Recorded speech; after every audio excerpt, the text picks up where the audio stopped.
Hello and welcome to episode 55 of the Rhody Rumble podcast. Today we are joined by former Rhode Island Rams guard and founder of Life of Hoops, Dawan Robinson. Dawan, thank you so much for taking the time again. How are you today? I'm good, man. There's no problem at all. It's a pleasure to be on the show. Yeah, I appreciate it again. So a question we always like to start with is, what motivates you or, what is your why? I don't know. I love what I do. And every day I wake up, I thank God for just being able to do what I do and the career that I've had with playing basketball, the parents that I had, everything that I went through in life is just a blessing to still be here and doing something positive and helping others. So I love it. Yeah, absolutely. And just being, an educator, being a teacher and kind of, passing on the legacy that, you had and that, some of your coaches had during your career, which we'll get into, and then Yeah. kind of carrying that on to, the future generations. And I think that's such a beautiful thing about not only just basketball, but sports in general. So it's really Yeah. great to see what you've done with Life of Hoops and everything like that. And again, we'll get into that further down and I have a couple more questions, but you mentioned before we started recording that you're originally from Philly. So I'm always Yeah. curious, what attracts athletes to the sport that they play? So born and raised in Philly, what was it about basketball, that attracted you, from a young age? I don't know. I just like to have that ball in my hand. You know what I mean? I played a few other sports. I did a little bit of boxing, played football. None of it really lasted long. But when I picked up that basketball, it was just something about it. And I was the kid that was dribbling the basketball up and down the street all day long. Like I just needed to have that ball in my hands. And I fell in love with the sport at a young age. You know what I mean? Yeah. I did gymnastic stuff when I was a kid too. I loved that. But basketball, I knew I loved basketball because I wanted to play it every single day. Yeah, that's great. That's incredible. I feel like, just having a passion for anything. I got a passion to Yeah. broadcast. I have a passion to, talk to athletes, stuff like that. And for you, it was basketball. And really, when it's kind of like that thing, it's like when when you pick up a Yeah. basketball for the first time, you Yeah. know that you're in No. the right place. So, No. You want to like, do it all day long. Like, you know what I mean? I wanted yeah, to either absolutely. playing it, you know what I mean? So I also had an older brother Robinson, that played a huge role in my life because I had an example ahead of me that I could look and learn and get feedback from, you know what I mean? And he Yeah, played back. Kind of from him playing basketball brought me closer to basketball, you know what I mean? right, So right. it was a lot of factors.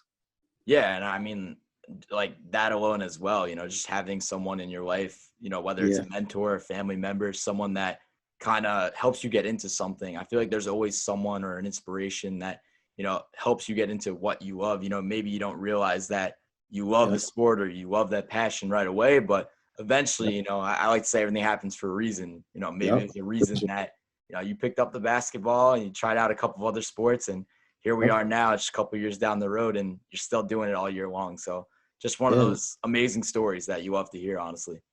Yeah, man. It's passion, man. It all Yeah, comes from determination. yeah, absolutely. So after seeing the court, pretty much your entire childhood, years growing up, you decided you want to advance your career to the collegiate level. It's a dream for a lot of basketball players, a lot of athletes. So can you maybe share, what that process was like and how you chose the University of Rhode Island? For me, it was a different process. Like I didn't grow up playing AAU basketball. You know what I mean? I grew up playing on the playground. You know what I mean? That was my AAU. In the summers, it was summer leagues. You know what I mean? Neighborhood summer leagues. It wasn't travel basketball, AAU basketball. It was completely different. So going to college, it was always a dream, but it was I never thought it was something that was really going to happen. You know what I mean? But I went to Martin Luther King High School. I didn't play my first year because I was a street ball player. You know what I mean? So I was kind of scared to go out because this was organized basketball. And after that, I averaged 32 points in high school. I still had nothing on the table, because I wasn't doing AAU. And I was just playing it to play because everybody said I had to play it. And I went to prep school. I got into prep school late, went there, had an amazing season there. Then I started getting the attention of all these colleges. I narrowed it down to Miami, Pitt, Western Kentucky, and Rhode Island. I signed a letter of intent to Pitt. It was the Big East. I was like, yeah, like I wanted to play in the Big East. So my mother was like, oh, you should call that man from Rhode Island. I liked him, which was Desmond Oliver. He recruited me. And I called him back like, Coach, man, I just wanted to say thank you, but I'm going to go to Pitt. And he was like, you going to Pitt? And he just talked me out of it, like, you know what I mean? So talked me completely out of it. So I was like, all right, I go change my mind, signed a letter of intent to Rhode Island, went up there, visited campuses and stuff, and it was just, on a visit, I knew I wanted to be there. You know what I mean? Yeah. I don't regret any decision. It was exactly what I wanted, and I had an amazing career there. And it was a blessing because I ran into so many good, important people that helped me get to where I was trying to go. Yeah, absolutely. Same situations. Like when you know. And I mean, for me, at least the kid, growing up in New York and not really going out of school, at least, not going anywhere else. I went to camp in Philly, believe it or not. But aside from that, I really never like left New York. But yeah, just kind of like trying something else new, experiencing a state, I tell many people, like, at least in this area, I go to school in Rhode Island, and many people don't realize, kind of the beauty that the state, just not even the school, but the state has alone. They don't. It's so small, but it's so big in so many ways. And right. I mean, you know better than me, but I'm going into my last year there, but it's the best 4 years you can ask for, honestly. Yeah, So, man. yeah. I had a good time, you know what I mean? So yeah, 100%. 100%. There's one specific memory I want to ask you about, and that's the USC game. So that's the first game in the Ryan Center. Story goes, you made an incredible block. I've seen the highlights. I was like, this was like 2002, right? Yeah. No, Right, 2000. Yeah, it was like 2002. Yeah, you're right. I was like 1 year old, but I've seen the highlights. You made an incredible block, forced overtime, and then an OT. Dustin Hellinga hit the shot, 2.2 remaining. Can you just walk me through that game specifically? And also, I'm kind of curious, what was the hype kind of building around, the Ryan Center, a new venue, a new arena on campus? What was that hype like? And then sort of just walk me through that game. Oh man, that we were so excited because it was a new arena. So we was like happy to have a new arena. Like we like, oh, this joint is nice. You know what I mean? So the arena was beautiful. Coming from Keeney, it was a huge upgrade. Yeah. So super excited just to have a new arena. And we was going to be the first guys to play in it. You know what I mean? It was an exciting feeling. But we knew we was playing against USC. We was like, yo, this is USC. Like, you know what I mean? So it's going to be a real tough game. You know what I mean? But it was we were a new group of guys coming in to change the whole culture that was there before us. And Coach Barron was just trying to clean things up. We had a good group of guys. And we really loved each other. Like, you know what I mean? We all came in together. We supported each other. We did everything together. So we had each other's back. So when we started the game, we were all like together, like, yo, let's go win this game. Like, it's USC. Look, we in the Ryan Center. So we were getting into it with the players. You know what I mean? It was a few things. So, I mean, we was antagonizing each other playing, but just how it was back in the day. And we was feeding off of that energy, all of us, me, Dustin, Jamal Wise. We was all feeding off that energy. And with my situation, I was just trying to get that last stop to close, like, you know what I mean? Yeah. So I got the block. And then we went to overtime. We still continued to fight hard the whole game. And then Dustin just hit that big shot, man. And you ever hear that story when Magic Johnson won his first game in the NBA and he went and hugged Kareem? And Kareem was like, wait, we got 81 more games. Things like that. I feel it. Like, you know what I mean? It was the first game, but it felt like we won a championship. It was crazy. We beat USC. I mean, there's no better way to open up an arena than winning a game like that, Yeah. It was an amazing feeling, man. I just feel like, that's the kind of shot. I talked to Stanford Robinson when he hit the shot in the corner a couple years back against Duquesne, buzzer beater. And I mean, he pretty much described it as like, you practice that shot over and over again in the gym, and you're like, one day it's going to happen in a game. It's going to happen for real. And like when it happens, it's like in a blink of an eye, you forget, like, it's kind of like, it's almost surreal. Like you don't realize it's happening. I can't imagine, hitting a shot like that and being on the court to experience that. Oh man, it was crazy. And then fortunate enough in my career, we had a few games where it came down to the last shot and we were on the good end, but it came down where we were also on the bad end. You know what I mean? With Yep. like I hit a lot of game winners playing at URI, but the one that I missed is I wish I would have traded all the other ones in for the St. Joe's where I missed the game winning shot against St. Joe's. They were undefeated. Big Vitale was there. The Ryan Center was rocking, and we had the game. We made a few bad decisions at the end of the game, and then I got the last second shot and missed the pull-up, mid-range pull-up, and I worked that whole summer on that mid-range pull-up. Yeah. But you're on the bad end of it sometimes, but for me, fortunately, it was a lot of times where I was on the good end of it.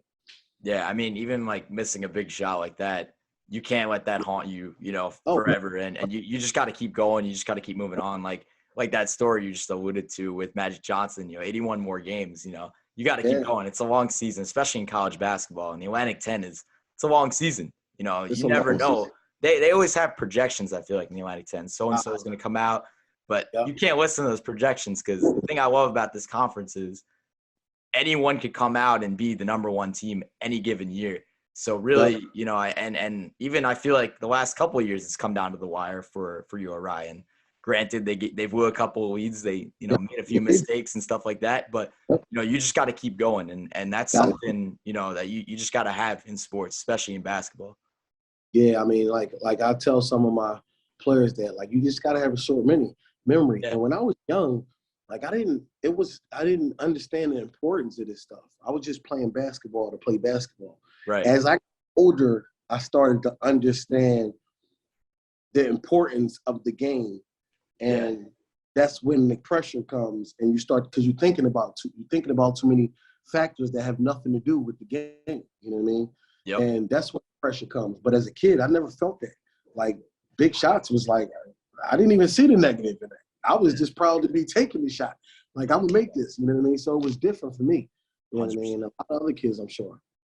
Yeah, 100%. And sticking on URI, I mean, you played 4 seasons with the Rams, accumulating 1,269 points, 290 assists, shot 42% overall. If you had, one favorite game, one game that sticks out to you, a memory, maybe it's the USC game, or just even a story, from your time at URI, what would you say that was? Oh, that's tough. Probably the Seton Hall victory, man. The Seton Hall win was just, it was an amazing game. It was another situation where NIT, nobody knew that we was even going to be that far in the NIT, and we played a tough team, but we came out on top. You know what I mean? And I hit the game winning shot that game, but that whole feeling was amazing. You know what I mean? We went out afterwards. It was an amazing, it summed up the whole experience at URI. The fans were amazing. The basketball was great while we were there. It was just an amazing time. Yeah. You get that adrenaline rush at all, on the court when in big situations like that? Yeah, you feel it, but it's different when I was young, you know what I mean? Because I didn't think about none of that. I was just playing basketball. It wasn't no pressure. I knew it was a big shot, but I wasn't thinking I got to make this big shot. You know what I mean? It was just different. Yeah, I mean, when you're young, again, you're just kind of doing your thing. You're just trying to make a name for yourself. You're trying to, and I feel like even when you're a student, it's hard to even think, like you said, it's hard to even think about, you have so many different things on your mind. You have basketball, you have being a student, you have classes, stuff like that, just being in college alone. So, I mean, hitting a shot, of course, it's a great feeling. Obviously I wouldn't know as much as you would, but of course, there's so many different things going through your mind at 19, 20 years old than there are, maybe later in your career or your professional career. So I definitely understand what you're saying there. I was just happy to be there. You know what I mean? Yeah. Yeah. Just to take the court alone, put on the Kini Blue. That's what's all about. I never imagined playing college basketball. You know what I mean? Right. So all of it was a dream. I was just happy to be here. So I never felt no pressure. Everything was just all instincts and just pure, preparation. There was no pressure. I gotta make this shot, or we're down 3. I was just look, give me the ball, let's go. Whatever happened. Yeah, just like the playground, honestly. The numbers don't matter. Put it out of your head, and just play basketball, have fun, and without. I think the playground prepared me for these situations because growing up in our playgrounds, it was situations where guys was listen, you make this shot, we're gonna shoot the playground up, and you hear gunshots just go off. So it was always pressure playing in different neighborhoods where either a fighter break out. Like, you know what I mean? It was just a hostile environment. So coming to college, I was like, this is nothing. Like, like this is nothing. So Yeah. I think playing on the playground, it kind of prepared me for those situations. Yeah, of course. And, Yeah. so post college, you went undrafted, 2006, played for the LA Clippers in preseason. Then you transitioned your career overseas, playing across Europe until 2017 when you officially announced your retirement. But an outstanding career overseas, even finishing with the championship in Germany back in 2015. So if you could just speak about, your professional career and, just some of your experience. I think it's so fascinating to hear, that this is your job, playing Yeah. basketball and going to so many different countries. That's a dream in itself, traveling the world. So if you could just talk about, a little bit about your professional career and some of those experiences. Well, a lot of hard work, a Yeah. lot of dedication, a lot of determination, and a lot of discipline, and a lot of sacrifice, because you're having this wonderful time going to all of these different countries, like living the dream, Yeah. Rome, partying in front of the Coliseum, you're in Milan, you're in Germany, Frankfurt, all of these places all over the world. But your brothers are back home, your sisters, your mom, your dad, your aunts, your uncles, your nephews, your niece, everybody. And you're not seeing them. You're missing holidays. You're missing Halloweens, Thanksgivings, Christmas, but you're living your life. Yeah. So it's a lot of sacrifice.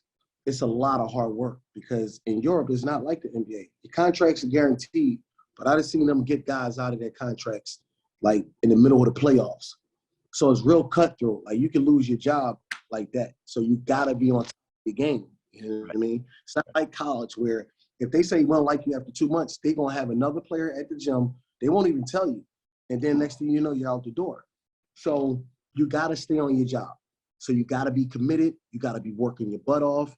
You know what I mean? And you gotta be dedicated to it, because you are in a different country, you know what I mean, where you feel like you can do whatever you want, but people are still looking at you like an icon or a superstar, you know what I mean? So you got to act the right way. So many other factors that come into being a professional athlete that a lot of people don't understand. And it is a beautiful career. Like, it was amazing, you know what I mean? I won 3 championships over there. I met a lot of great people, saw a lot of great players, been to a lot of great places, done a lot of great things.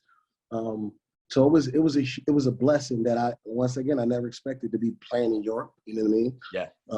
But that basketball brought me to a lot of crazy places in the world, man. And I mean, I just thank God. Yeah, of course. It's crazy, where your career will take you with anything.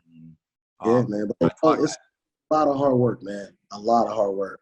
I remember coming home, you're only getting to come home really for like 2 months. And it's like you're a foreigner. You know what I mean? Like, you're a European citizen more than an American citizen. You're only home for like 2 months. And then, I'm living in Rhode Island, so I'm going back and forth to Philadelphia to Rhode Island, along with you want to go on vacation, then you get a family. So it was wonderful, but it's a lot of determination, hard work, commitment, sacrifice, dedication, and discipline. You know what I mean? Yeah, absolutely. So going off of that, I mean, you talk about the differences between playing in Europe and playing here in the States. Like, aside from the language barrier, what else was there? What were some of the main challenges or, I guess, differences from playing at that level, in a different country to playing here, in the United States? Just learning the game. Like, they had, like, the rules are different. You know what I mean? They're calling travel. They calling travel up there. You know what I mean? They got this rule where you have to do a cross step rather than that open sweep. And us Americans, we're not taught that way. We're taught the open sweep. You know what I mean? So the hard rip, and they would call that on Americans all day long. When the ball's on the rim, I mean, like anywhere the ball hit the rim, you can smack it off the rim. That's a different thing we had to get accustomed to. Yeah. The style of play. Usually in Europe, the leading scorers are on the worst teams. It's not like how it is in America, where you're averaging 30 and you're looked at as a superstar. You know what I mean? Usually the leading scorer is on like a bad team, so they're not getting the love as a role player that's averaging 10 on a winning team. Yeah. So in Europe, it wasn't about the talent. It was about winning. It was only about winning. They didn't care about nothing else. It was only about, if you're not winning, like, get out of here. We want to win.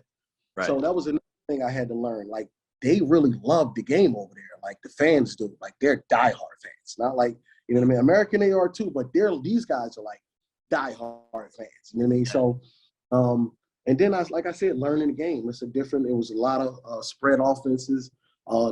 Everybody can shoot. You know what I mean? Like it's not like college where you leave these guys open, they knocking it down. The rotations was coming from different spots on the court. In college, it was more help side in the middle. They were sending you baseline, and the help side was coming from the baseline. So they played the game differently. Yeah. The coaching different. They had 2-a-days in the preseason. We was running the mountains. Everything was completely different. You know what I mean? Yeah. You're in a whole different country. You don't know what's the safe places. You don't know what the bad places are. You got to learn how to drive. If you never in America, we drive automatic. Over there, they drive the stick shift. So everything. I remember my first year out, they gave me a stick shift. I'm like, I never drove this before. Yeah. But I used to drive four-wheelers a little bit, so I had some type of understanding of how to use a clutch.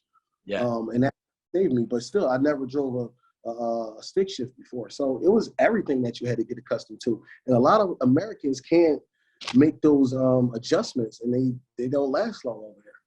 Yeah. So, I mean, going off of that, just another question. What was that communication like, with some of your coaches and teammates? Did you have to pick up certain languages, stuff like that? Because I can't imagine, going to practice every day and not knowing, what your coach is saying.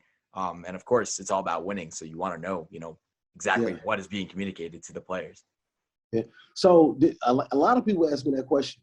The crazy thing is everybody over there spoke English. Okay. Everybody from the equipment person, everybody. You know what I mean? I did have you are in some situations, some teams where the coach won't speak English, but he'll have a translator. And that's hard. That happened to me probably like once in my career. But for the most part, everybody, even in every team had like a young kid, probably like 15 or 14, that they thought would be like a rising star. Wow. Some of them go to the NBA. You know what I mean? Luka Doncic was one of them. You know what I mean? So the young kids that have talent, they don't go to college. They like playing in a professional league straight out of high school. Yep. You know what I mean? So all of those, what surprised me was all of those kids spoke fluent English. And like our kids in high school, we're not speaking. It's rare that you see a high school kid speaking like 2 or 3 languages. You know what I mean? So that was crazy. The curriculum I learned was different. But everybody spoke English, so we never had no problems with the language barrier. Only when we left the arena and was going to like restaurants or grocery shopping or even out to get something to eat. And that was the only time we had to learn language barriers.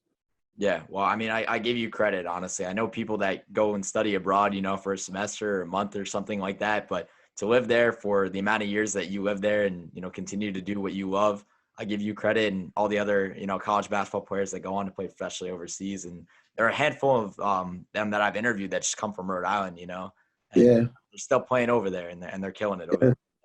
Man, you would if you went over there and played, you would love it, man. It's just a different way of living. Like it's real relaxed. Like ain't nobody rushing.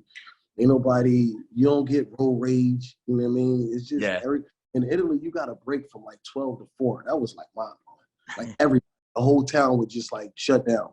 Like, banks are closed. Everything would close. So and then they would come back from like 4 to 8. You know what I mean? It was a real way of living. Everybody drank wine and eat pasta, but everybody was chilling. Like nobody was like going crazy or rushing, and like everybody was just chilling. So it's a different way of living, man, and it opens your eyes to different cultures, how people live their lives. So it gives you a different appreciation just of life in general. Absolutely. I mean, try being in New York for a day alone. I mean, I tell you, man, it's crazy. It's crazy. You can't go down one block without. What are you doing? Like, why everybody in a rush? Yeah, exactly. All the cities, though, Philly, New York, Boston, everywhere. Yeah, it's crazy. But that's great to hear. It's great to hear. So following your playing career, like I said, you got into coaching. So first you had an opportunity to serve as an assistant coach with the Boston Celtics Summer League team in 2018. And, you started up Life of Hoops. So, what was the inspiration behind starting up Life of Hoops? Ultimately, what was it about coaching that, you said, all right, I want to do this and I want to stay connected to the sport of basketball? Well, I knew I wanted to stay connected to the sport of basketball because that was just always a dream of mine to stay connected to it. Coaching, I didn't want to do. I was just, I didn't want to do coaching because I knew it was a full-time commitment. It was like being a player. And I didn't want to spend no more time away from my family. You know what I mean? And coaches is like, it's a lot of traveling. It's like being a player. You know what I mean? Yeah. But I started being home. I started going around it, like going up to the Celtics. At first, I was just going up to the Celtics practice facility and just was seeing friends. I knew two of the coaches. Well, one at first, Jay Leganera, and then my friend Joe Allen came along board, and he was another coach. And then I played with Brad Wanamaker and Daniel Tice. They were both players with the Celtics at the time. I knew some other players, but it was all I was just going up there and just watching. You know what I mean? But I was learning. Brad Stevens is a genius. You know what I mean? So I was just watching how they prepare. You know what I mean? And I was like, hey, this is cool. And I thought being an NBA coach, it was going to be real strict and like serious. So in the meetings, it was real. It was like a relaxed way of living. So I'm like, I like this. You know what I mean? Obviously, being in the building, they got a personal chef. Anybody gonna like it. You know what I mean? So I'm like, I can get used to this. You know what I mean? Yeah. So I started opening my mind to it. I was still doing like hoops, so my heart was still with the player development side, but I did want to learn more about the coaching side. You know what I mean? Because watching Brad Stevens and knowing my friend Jerome Allen and Jay Leganera, how they prepared and how much game film they was watching. I was like, hey, you can learn so much. You know what I mean? I'm like, dang, it's so much that I can learn. Yeah. So, I mean, I always want to learn new stuff. So, I mean, that's when I was like, let me just try the coaching stuff. Yeah. And I mean, I feel like the more skills that you have, especially when you end your, obviously playing basketball, you have that resume behind you, but, learning how to coach, learning how to do player development, even learning, how to train with, up and coming players, which is what you do in AAU training, stuff like that. So can you talk a little bit more about, what Life of Hoops is, why you started it, and then, where you see it going, maybe in the future, 5-10 years from now? So I started so it's a basketball academy where I just want to train kids. I don't even care if you're the most talented. Sure. Right? It was a man that did workouts in Philadelphia by the name of John Hartnett. Me and John Hartnett didn't see eye to eye at first because I was one of them bad little boys. You know what I mean? I wanted to do things my way. And John Hartnett was strictly about discipline. Like, listen, if you're not going to behave and do the right things, you're not coming in here. I didn't see him kick Allen Iverson out of the gym before. He don't care who you are. You know what I mean? Seriously. So I grew up. I started training with him later in my high school career. And I was playing professionally at the time. And I just appreciate the values that he instilled in us and how he ran his thing. And when I started Life of Hoops, I wanted kids to experience the things that I experienced. I was like, look, if kids could just experience traveling, like I wasn't in the NBA for a long time, but it's still so much more that this game can give you. You know what I mean? Just from traveling to Europe. I'm like, look, these kids when I was in Europe, playing in Europe wasn't cool. You know what I mean? Right. Like I remember telling people I played in Europe, and they was like, "Oh, you play over there?" It was all NBA, and then the lot happened, and Allen Iverson and Darren Williams, and then that's when overseas got cool. When people in America got cool, you know what I mean? Right. Americans saw Allen Iverson and all them going over there. It's like, oh, this must be something good. But I remember coming home and I was telling people, y'all play overseas. They're like, oh, you don't play in the NBA? What's overseas? Where you play at? Oh, what's that? You know what I mean? So but it was eye openings. So I wanted to get these kids to experience the same things that I experienced. So that's why I started it. And now, I got 10 AAU teams. I train hundreds of kids. My sessions are always packed. I'm busy. You know what I mean? And some of my kids are playing AAU, so I'm getting them to see just some of the things, a smaller version of some of the things that I was able to experience just from going to different cities and meeting kids from different cities and playing in these different arenas with 12 basketball courts. All you hear is basketball, scouts in the building, everybody's watching, but they're getting away from their norm and they're traveling. Even being on the road, watching the scenery as you drive by, it's opening their minds. You know what I mean? A lot of these kids aren't as fortunate to do these things if it wasn't for basketball. You know what I mean? They would just be in Rhode Island or Providence or Warwick or wherever they're from doing nothing. So just leaving the town, seeing what's around you is giving you a different experience for life. You know what I mean? And you talk to these different kids that's from North Carolina, they speak funny or different, you know what I mean? So you're conversing with these people and it's all of it is an experience. And that's why I wanted to do this. And to see it actually happen, it's mind blowing. And I love it. I'm like a kid myself when I'm going into these arenas. And the kids are loving it, you know what I mean? And they're getting better playing against some of the best competition in the world. So it's like a win-win, you know what I mean? Yeah. It do get costly at times, but I'm looking for sponsors and stuff like that, you know what I mean? And whatever it takes, I'll do it. I think 5 or 10 years from now, I think this thing is going to be really big for me. I hope so. I mean, I've seen what you've done with it. And I mean, I always say just based off of that too, you know, you have to get uncomfortable to be comfortable. And, you know, whether that's playing someone who's 3 times your size or going to a city that you've never heard of, you know, you got to, in the end, it's going to make you better. So you got to get uncomfortable to be comfortable. And that's a great example of what you're doing, giving, you know, these kids who maybe without basketball, like you said, wouldn't have anything to do, just a little bit of a taste of what you had and kind of just passing on, you know, what you've learned all of those years. So that's amazing to see. I don't see it like that. A lot of people say, like our teams aren't the best teams out there in the gym, you know what I mean? But they're competing against the best, you know what I mean? And sometimes they lose and sometimes they win. But some parents be like, oh, these tournaments are too hard. They're going to lose by 40. It's not about the wins and losses in middle school, you know what I mean? But it's an eye-opener. Like, look, you want to play this sport? These are the guys that's really playing it. And these boys and girls are good. This is what it takes to be where you want to go. So this is the amount of work that you got to put in to get there. Or you're going to be running to kids like this that's dunking and at the age of 13 and 6'5", you know what I mean? So you got to see what's out there to really understand what you need to do and the work you got to put in to get there. So it's not about the wins or the losses. It's about what you're taking from the game and experiences, you know what I mean? That's more what it's about right now. And that's why I do it. I don't care if we played some teams that was like way bigger than us. And I'm like, look, they like, we got to play. Yeah, that's what we got to play. So let's go get your game face on. You know what I mean? Because the refs and nobody ain't going to go leave. Like the game is scheduled. Let's go. You know what I mean? So, I mean, that's how I look at it. But a lot of people don't see it that way. You know, like I said, it's the only way you're going to get better at anything is just, you know, challenging yourself, testing yourself and your own skills. So like I said, it's incredible what you're doing. So, you know, I'm definitely supporting that. And I hope a lot of other people, especially in Rhode Island, get behind that as well. So thanks, man. I appreciate it. Of course. I got a few more questions for you. First, I have a couple of rapid fire questions. So we'll get right into it. Celtics, Warriors, who you got? Oh, man, I got to answer that one. I think I love watching Golden State, man, but I think the Celtics will win. I do. Sure. If you could compare your game to, you know, any basketball player current, from the past, present, whatever, who would that be and why? So I wore number 5 because of Tim Hardaway. Like, that was one of my favorite point guards growing up. And he wore number 5 his rookie year. A lot of people know that. Then he switched it to 10. But I wore it 10 in high school.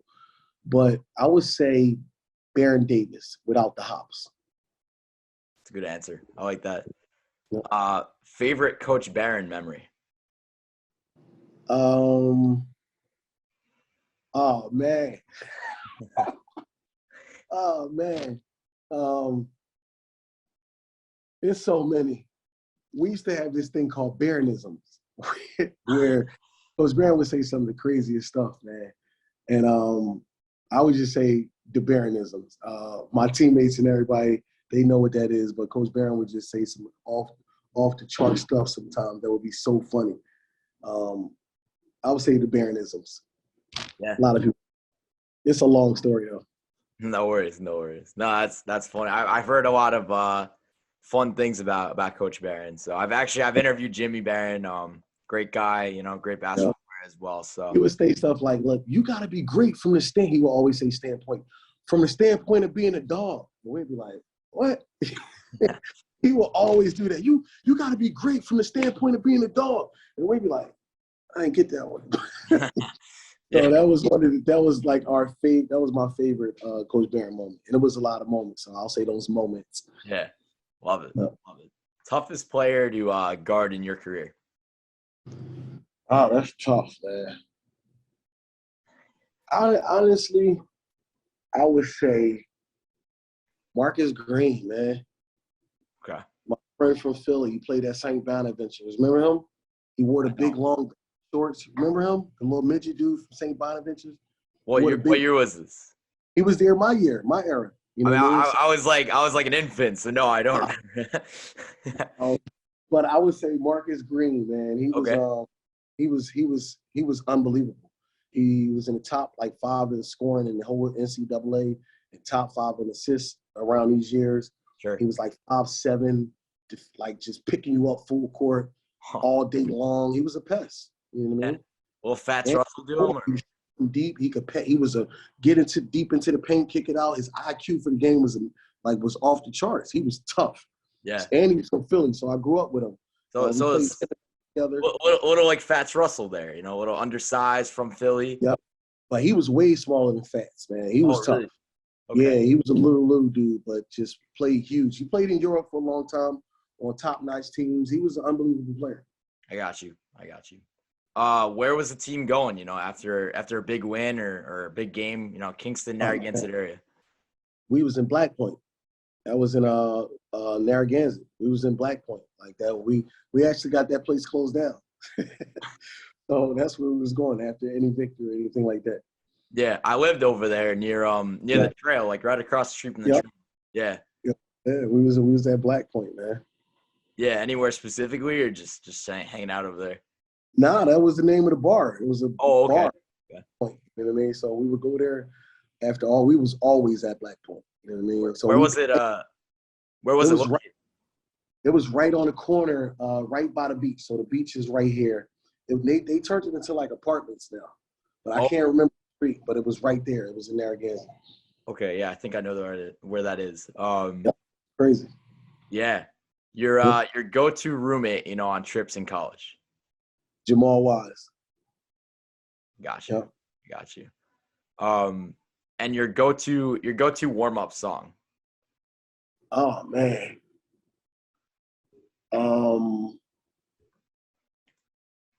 Go-to warm-up song. There was so many back in those days. But I'll say it was something off Young Jeezy track list. You know what I mean? So something off Young Jeezy track list. The whole album, Thug Motivation, that was one of my favorite songs warming up to. I got you. 2 more rapid fire questions and 2 more questions to wrap it up. Who is like, the character or the clown on the team, who's pulling off the pranks on the bus or in the locker room? Probably me. Yeah, I used to play around all the time, so that was probably me. You got a story in particular or anything? Nah, I never did nothing overboard, but I was always just like, we would just crack jokes all day in the locker room. You know what I mean? And that was me. I mean, one time me and J.R. Moore, remember, I don't know if you remember J.R. Moore, but me and J.R. Moore was in the locker room cracking jokes, you know what I mean? And kind of turned into like a little scuffle. But I was the guy that would probably go overboard sometimes, you know what I mean? But I was always breaking everybody's chops. I got you. And then the last rapid fire question, you talked a lot about, your career at URI on the court, but your favorite off the court memory at URI? I remember my favorite memory was when the Red Sox won the World Series. And I've never seen a campus like this. They was flipping up cars. They was burning dumpsters. It was a crazy night, but that was one of the most memorable nights I had at URI. It was the whole campus just went bananas. They were burning cars and dumpsters. I was like, this is crazy. But it felt like it was nothing really like threatening though. Like, you know what I mean? Everybody was just having fun. And it was just one of those college memories that you dream of as a kid. You know what I mean? Where everybody's running around campus, just doing stupid stuff. You know what I mean? And it was iconic. You know what I mean? It summed up my whole experience at URI. Yeah, it's like right out of the movies, It's like right out of the movies, man. It was just like, wow, this is really happening. It was cool, man. Yeah. No, I mean, I'm a Yankee fan, so I probably wouldn't like that as much, but but it was that rivalry. You know what I mean? They beat the Yankees, and like half the school was rooting for the Yankees, and half the school was rooting for the Red Sox. So it was, even on campus, you felt that energy. You know what I mean? Yeah. It was crazy, man. But that's one of the things about sports too. Like, just go off for a minute. It connects people in so many different ways, even a college campus. So that's a great one right there. It was crazy, man. Yeah. So 2 more questions for you. You mentioned before you recently took some time to revisit the program with Andre Barry, who I interviewed, and Jared Terrell. Yep. So was there anything, you specifically saw that, caught your eye about this team? Maybe can you give some people listening at home a glimpse of what Archie and his staff are running? Well, everybody wasn't there, but the guys that were there, I mean, you can ask them. Like, Archie's working these guys really hard. Like, from Yeah. that first week, it just boot camp or whatever you want to call it, you can see that those guys are not really used to the work that he is going to bring, because they were doing like maybe 45 minutes to an hour. Nothing crazy, but it was work. Like, the kids were on their knees, like, you know what I mean? So I think he was just setting the tempo. Like, look, get ready for what we're about to be doing. And I think the kids will have to, now they know, like, coming into practice or just walking into the arena, it's no games that's going to be played. You know what I mean? Yeah, absolutely. I mean, it made me want to break out and put my Kenny Blue on. Like, I want this type of workout. You know what I mean? So it was challenging. It was one kid on one end, another kid on the other end, 6 or 4 trainers on each side, just putting these kids through it nonstop. Like, no water breaks. They're throwing you your water. Take your sip and let's get right back to work. We're not sitting down for a whole hour at all. I mean, I can tell you, I mean, as a student, this fan base, this student, this community, I guess, we've wanted this for a while. We've wanted, to go back to 2017, 2018, or even times like when you were there. So to bring in a coach like Archie, that was we're looking forward. We're looking forward to this. It's going to be good. Yeah, I am too. And I mean, just being up there, I learned a lot just that week. You know what I mean? So I think everybody's going to be excited and can't wait to see. Now he got some good. He's going after the right guys, like, you know what I mean. So like, it's fun. You can tell just from the guys that he's going after. It's like, all right, he got some high expectations. Yeah. You know what I mean? Yeah. So all on board. I feel like that's how you got to do it. You got to go all in. He's not rushing into the process either. He's going after, and he's kind of trying to find that balance for the future. Guys in the international pool, guys from the transfer portal, guys in AAU, stuff like that. And I think, really going out and handpicking, people who are good students in the classroom, and then on the court, they know what to do. And I mean, in the past, I can't speak for, previous coaching staffs or anything like the way that this team has been run internally, but it kind of just felt like, teams nowadays are just kind of attacking the transfer portal and trying to grab as many big guys as they can. But it's not all about that. It's about finding that balance and, creating that core of a program. And Archie and his staff are really doing that, and we're seeing that. So that's really good to see. Yeah, man, it's fun to watch. Just being up there, you know what I mean? It always just going up there, it gives me a different feeling. Like, something about just going up there, like, like you can feel it was the air. Something in the air. Like you just walk it and it just feels like home. Like, you feel like you ain't been home in a long time. You're like, the old neighborhood. You know what I mean? So it feels good to be up there and having somebody like Archie, man. I feel like it's going to bring a whole different dynamic to the campus and all of the fans at URI. So let's just hope that everything goes well, man. But I'm fully on board. 100%. 100%. And, the last question I have for you is just the best advice that you would give, young up-and-coming players aspiring to play at the collegiate professional level, or maybe, take on a similar path that you took. Fall in love with the hard work, and the success going to follow is going to chase it. But don't fall in love with the success. Don't never feel like you made it, and just always push yourself to the limit. Always push yourself. Always find ways to be better. Just keep looking at ways to be better. Reading books, looking at Instagram, YouTube, whatever. Find whatever you need to push yourself to become a better athlete, person, brother, father, son, whatever it is. You know what I mean? Always push yourself and always fall in love with that hard work. Fall in love with the hard work. There it is right there. Dawan, thank you so much for taking the time. Wishing you all the best. Hope to see you on campus soon. Come out to a game or anything like that. You're always welcome. We love you at URI, and you enjoy, the rest of your summer, and of course, go Rhody.